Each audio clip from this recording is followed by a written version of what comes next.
Tingin natin. Sinasagad ko na sa... Ayan, oo, sasagarin na. Ito yung ating sirena. Kahit umuulan, nagtatrabaho. Kaya na po yung nagawa. Nagbibiga na po sila para sa second floor. Magandang araw po sa inyo lahat mga amigo. Madam Builders. Ayan, si Madam ang ating Chan. Chan. For today's video mga amigo natin po tayo sa may Bataan. Bataan Street. Opo, sa Bataan po tayo at ngayon po sisimulan po yung project natin dito sa may Bataan. At ngayon po papakita po natin kung ano po ang gagawin. So, syempre, kompleto naman tayo. Meron tayong mga plano. Ayan. So, ito yung nakapropose. Papakita ko sa inyo. So, hanggang siya, third floor mga amigo. Ayan, pakita mo. Ayan. Ganyan siya. So, ganyan yung mangyayari. Sa gagawin natin dito sa may ano ba to, Sampalok? Sampalok. Sa Bataan Street. Sa may Sampalok po mga amigo. So, tingnan natin kung gaano katagal tatapusin ito. Maliit lang naman siya, kaso hanggang third floor. At syempre, hindi ganun kadali. Dahil yung pagpasok pa lang ng mga materialis nito, kita nyo naman po. Tapos, One way. oo. Ang mahirap dito, ito. Siyempre, pagka kung bumili ng mga materyales, bumili tayo ng mga gamit. Ayan. Pasok. Ang kasama pala si Ninang. Ninang, din ako napaprank paloob. Oo, paloob. Akala ko palabas din siya. So, nandito na po tayo. Ayun pala. Hindi na kayo. Hindi na kayo. Oh, ayan. Second floor. Second floor. Ano gagawin dito? Okay. Sa kanila yan. Kisame. Ano po magagawin natin dito? Para lilipatan ng... Room yan. May room yan. Oo. Tapos sa taas, tatanggalin to, di ba? Para isang floor. Tatanggalin yung hagdan nito. Ganyan po. So, syempre, sinimula na dito. Hindi pa itinuloy. Oo. Tapos, ano ba yung laman nasa taas na ito? Check nga natin mga amigo. Kung ano talaga ang laman. So, ayan po. Tingnan natin. Okay. Ito. Pinaayos dito. Dito talaga yung CR. Pero hindi pa ito yung project natin mga amigo. Sa may kabila pa po. Una lang muna ito. Yan po. Sige, baba na tayo. Kung makita na. So medyo matagal yung matagal pa yung gagawin dito. Ito. So ayan. Hindi biro magpagawa ng mga amigo, mga bahay. Sabi nga kung gusto nyo stress, magpagawa ng bahay. So ang project natin ganito dito mga amigo. Masikip. Ayan. Kaso, yun talaga. Dito pa. Actually dito gagawin dyan. Yung sa part na yan. Ayan. Itong part na to ang gagawin. Babagbagin lahat po yan mga amigo. Ayan. Babagbagin lahat yan. Kaya mahirap. Mahirap yung yung sa part na to. Mahirap yung galawan. Mahirap yung galawan. Isipin mo magdadala ka rito, bubuhatin o papunta doon. Yaya, may nag-doorbell. May doorbell? Pasok ka sa sakyan. Ayan, tingnan naman. Masyadong masalimuot. Maayos. Kasi ang priority po natin, maayos muna ito. Para po, kaya nga po hindi po namin kasama ng marami. Kasi po kung... Pero unahin niyo yung upan muna. para po mayari yun. Tapos po... Ito, pag-awan at susunod na itong siling. Tanggalin yung dana. Basta po priority nyo po muna yun. Sumagay, pwede nyo isang yun. Tapos po, ng mga division sa ano. Tapos po, yung dalawa po gumagawa yun eh. Para po magkasa po sa dito. Parang may gumagawa na. Wala, pinalis ko na. Police na wala na. Nag-resign na po yung simento, diba, hinalog doon, di pa pinantay. Mayayari dyan, ipipinish na na maayos yan. Papatagin po ulit. Sabi ko, baka nalobat eh. Kaya nangina eh. Dapat pinuhan nyo ulit. Kesa di na hindi pa yung pinalatada. Kaya nga. Sa floor eh. 3:30. Kako, 9 ka na nga nag-umpisa eh. 3:30 gusto mo na buwi. Kaya tinatako, nakita ko, nilagay sa ako. Doon, may kalahati sa ako na simento, tumigas na nga. Hindi nila ipinahin. Hindi na yun. Magmamadali nga. Baka yung score. Lobat na eh. Yung buhay talaga eh. Pag hindi maano, nakakala ka. Pagkasanay. Wala sa momento man. Kaya makikita mo, hindi napapagod. Sabi ko, nakabata ako. Kabilaan naman kasi maging ano na. So, double wall na lang po. Eto, magiging 2x3 lang kasi Papatong ko sa ibabaw. may papatong sa ibabaw eh. Yun lang yung ano doon. Kaya nga po, para po. Pero kung ako po tatanungan, mas punahin ko po kaysa ganyan, kaysa yung double wall. Kasi po, para po yung PVC, hindi na putol-putol. Mas matagal po kasi magkisami ng putol-putol kaysa sa largo na lang po, lalagyan na lang ng abang. Pwede yun. Kasi Ah. ang mangyayari, Kahit na hindi naman dumikit doon, pwede naman siguro. Hindi po, didikit pa rin po yun. Kaya lang didikit po. yung hindi yung didikit yung bumper, yung pinakaharap sa Ah, plywood. Mm. Didikit pa rin. Tutumbok pa rin po dyan Tutumbok sa taas. pa rin. Mm. pa rin yun. Apo, kasi po mag-EL naman po dito yun, kaya yung tibay niya, yun din po yung kapit. Ah. Sige, siling na lang muna. Kasi po, bago yung ano. ceiling, yung ceiling po, pag putol-putol, matagal, saka matrabaho. Kasi maraming kanto. Opo, marami pong kanto-kanto. Eh kung Isang diretso. isang diretso, gawa lang po ng gawa. Hindi siling muna.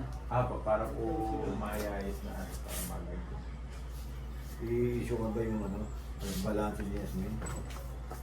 Di ba meron siyang down payment? Apo, Apo, yung yung Apo, kung gusto sa dito. Para po papasok na din po natin sa hardware.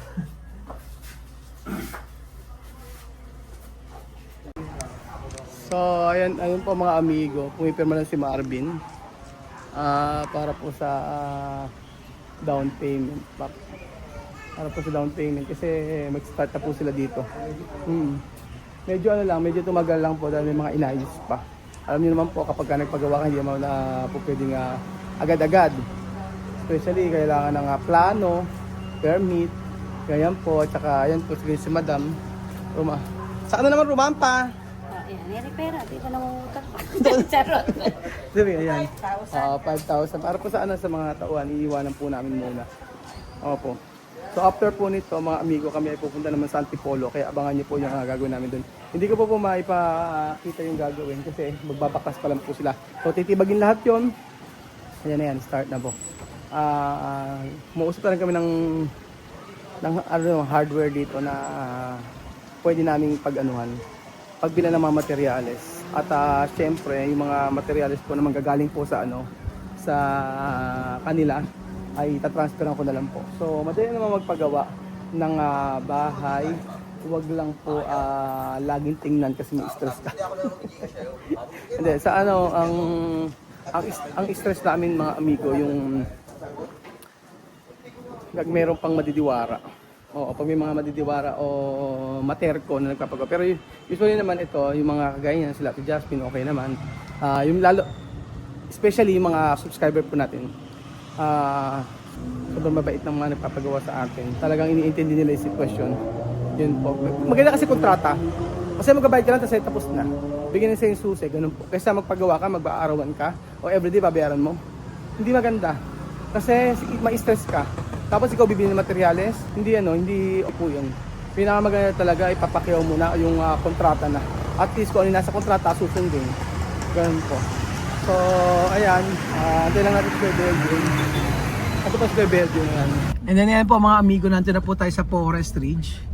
Hindi na ako po nakapag-video kanina. Pero gusto ko po kaya ipakita sa inyo yung nagawa na po. Kusog na kami, kumain pa. Lahat nagdidigayan. Opo. Ipakita po natin mga amigo yung ilang araw na to, isang linggo. Ba't ba nagsisigaw ay umuulan? One week ba? Linggo nga naman, alampas. 1 week ba? 1 week ba to? May gitna. Oh, magtutuwig sa po ngayong linggo So 1 week na po. Ayan po, pakikita ko po sa inyo mga amigo yung natapos at umuulan. Maambon. Ayan po. Grabe. Gandang araw po. Ang tao. Ang bilis! Grabe. Ano yan kayo, Belion? Oh, ano yung epektos mo? Ano yan? Kaya lang to. Ay, naku, yung mga sigarilyo. At syempre po mga amigo, ayan, makikita nyo po yung natapos. Nakita nyo na pala, ayan, nagbibiga na pala sila. So, akit tayo. Ayan po. Ay, alam, daan din eh. Sarado na. Ay, maputik. Ayan. Puting-puti pa naman yung sapatos ko. Doon na lang sa loob ng bahay. Ayan, check natin. Eh, oo nga. Dito sa loob ng airport. Sige, salog tayo. Ayan na po yung nagawa. Nagbibiga na po sila para sa second floor. Ayan po, ba't tatrabaho yung umuulan? Baka magkasakit. O sanay sila? Sanay sila nagkatrabaho? Ganyan? Na umuulan? Oh. Ako po. Kuya Rupert. Hello po, sir. Magandang araw, Kuya Rupert. Magulo. Okay lang po makita doon? Ako? Ay, hindi ikaw nga, Jeric Rabal. Hindi dito po.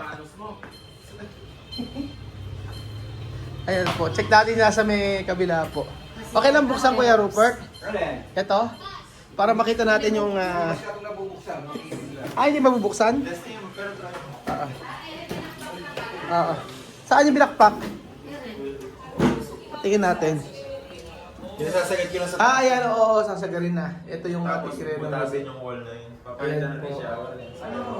Oo. Nag-usap kami ni Tito Oo. na sarili na namin ka. Ito pong siya. So, ayan po mga amigo. Ito na po. Ayan.